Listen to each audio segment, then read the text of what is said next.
Good morning. Good morning to everyone. Good morning. Are you still okay? Yes. Are you still reeling from the I don't know what happened last night? Whatever. It must have been a great party. Sorry to have missed it, but we're on our second day of our Philippine Startup Week. A grueling but very exciting week for all of us. Of course, before I proceed, of course, I would like to thank the organizers of this pivotal event.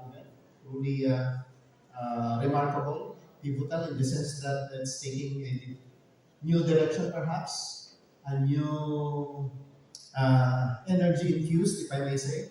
Of course, I'd like to thank the organizers, the Kubo Executive Director. I was seeing Jay Fajardo earlier, the Executive Director of Kubo. Of course, Butch Mailing, long-time partner in this endeavor.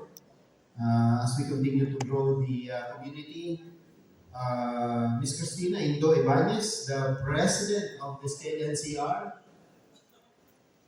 you know, the title of being president truly adds a very big weight to it, right? And then, of course, we have a very special guest who will be, I think, keynoting a little later, providing some insights, some inspiration, some words of wisdom, Mr. Rajiv Iyengar. Good morning, sir. Of course, the entrepreneurs, investors, startup enablers, industry-related leaders present here today. Of course, my co-workers in government have been organizing this event.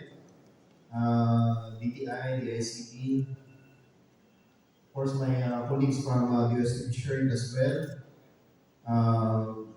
Again, we're truly honored to be addressing everyone in today's second day of the Philippine Startup Week 2024 with the theme Isa para sa Bayan, Igniting the Filipino Innovation. So, we're really anticipating this event as a pivotal opportunity for our nation's startup ecosystem.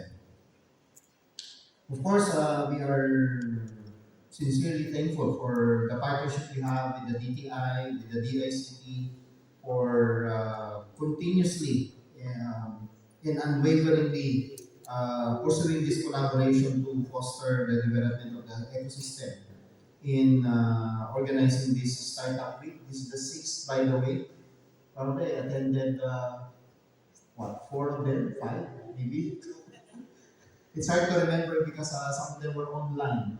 So, through our joint efforts, we look forward to creating an environment that does not only encourage innovation but also empowers entrepreneurs to realize the vision and contribute to the country's economic growth.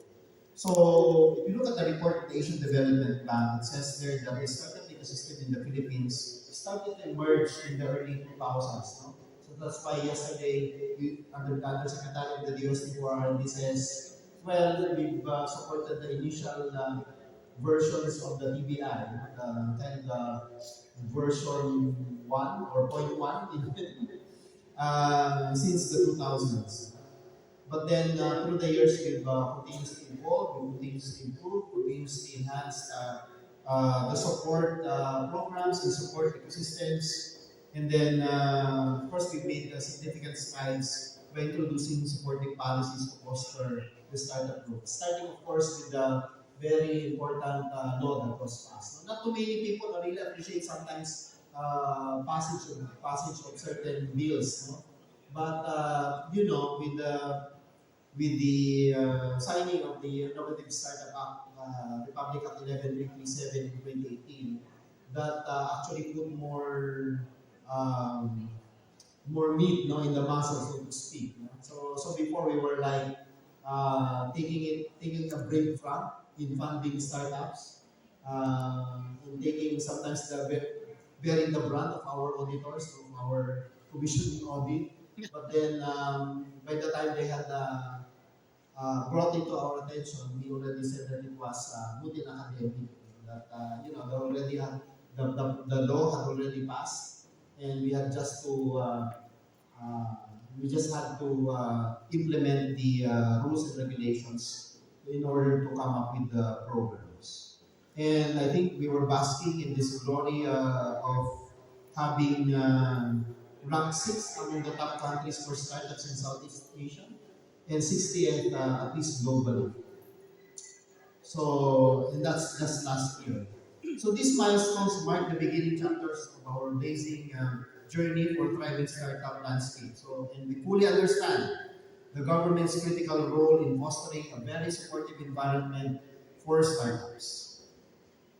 So we have at the UST, we have proactively enhanced our support in startup community by introducing a variety of initiatives. So you might be familiar with them through the various acronyms that we use to refer to them, and they're quite a mouthful. Of course, the most should I say famous of them all is the Startup Grant Fund. It's a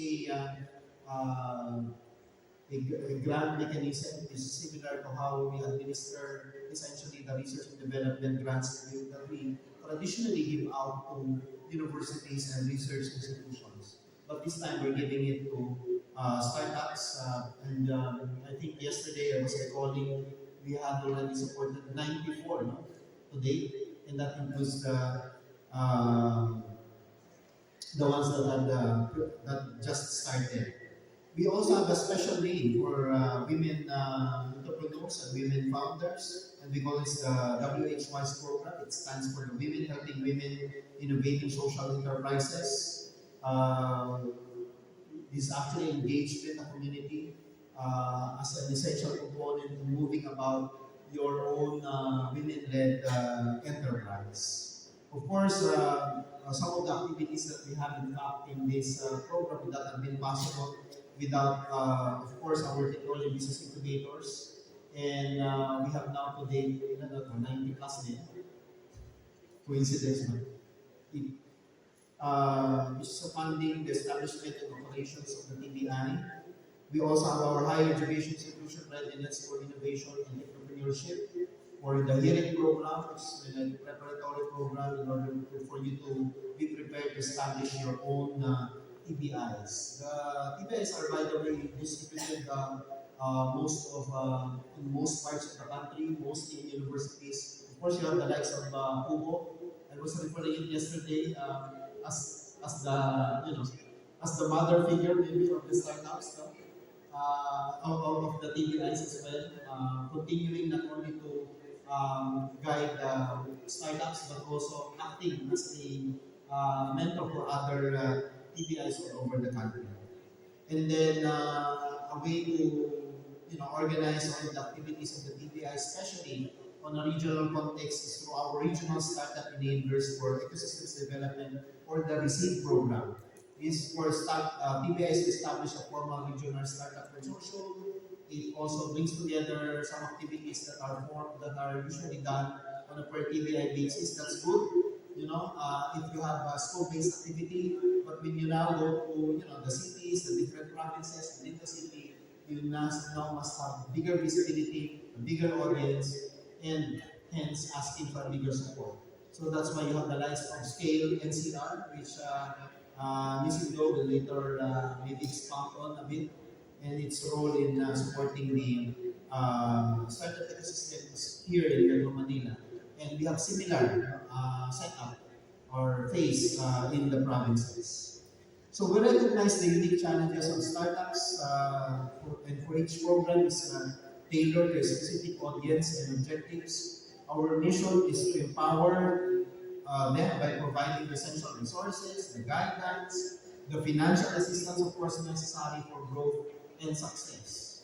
So many of us are maybe quite interested because it's a grants-based mechanism. It doesn't have a lot of risk in it, but you go through the scrutiny of technical as well as financial review in your proposal. So that's why I was saying in the panel discussion yesterday, we need to get prepared in order for us to be able to get qualified and to really vie seriously for these grants. Did you know, by the way, that we have accumulated a total of the figure here is 1 billion, but from the yesterday's material, it was 1.5 billion. Nawawala ng 500 million.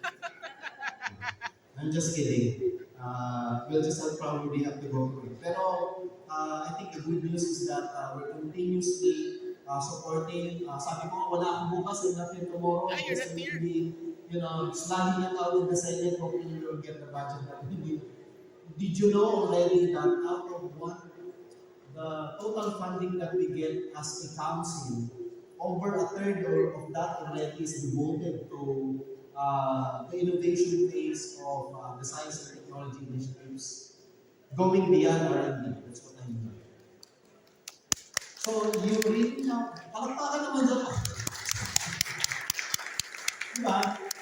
Kasi before, it doesn't have really get us a big piece of the pie. But now really it's getting more attention.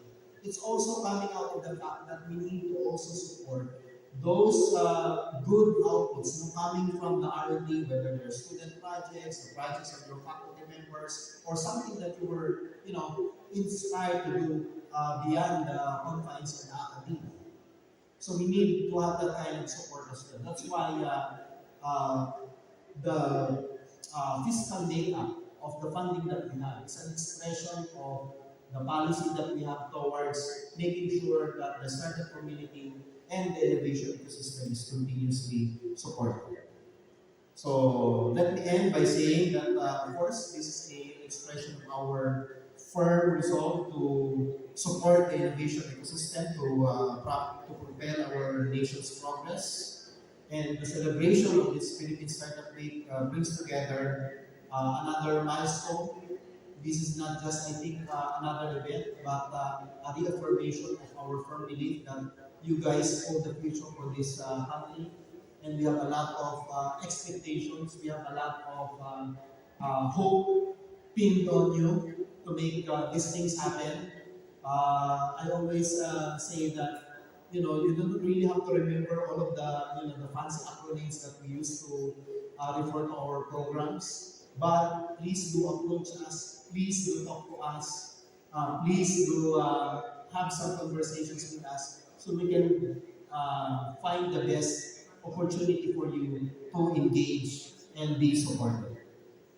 So let us remember that each of us carries a spark of innovation, courage, and unwavering determination to set the country's course for the future. Again, congratulations to us attending this event. And we have a very successful Philippine Startup Week. Good morning.